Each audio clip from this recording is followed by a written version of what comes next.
घोरा होएगो मेहरा रुपया घोरा अरे ये सतीश भौजी का चिल्लात रहो का गोदत रहो अरे भौजाई गोदाना गोदातानी अच्छा अच्छा गोदना गोदत रहो हाँ कई प्रकार का गोदी ला हाँ ना जैसन जैसन कहल जाला वैसन वैसन बनावेला कदम ना गोदी दे कैसे मानी सुना हमार बात अच्छा अरे जहाँ काबू छापी देबो बुझा तारू जहाँ काबू छापी देबो हाथ पर निशाना गोदावाला ना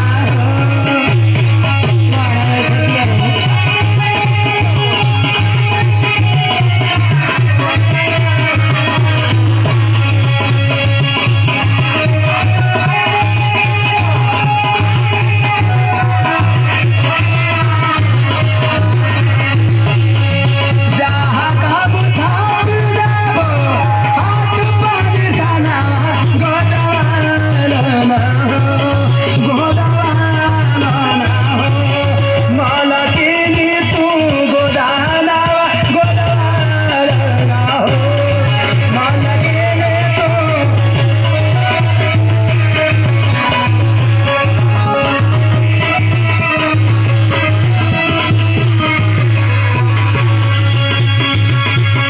कहो हाँ मालिकिन बोला टैटू नहीं बनावेला अरे टैटू से लेके स्टैचू तक बनाइला हो तो तनी हमरे हाथ में मीनाक्षी मुंह ना लिख दो अरे तो हाँ नाम का हमार बात सुना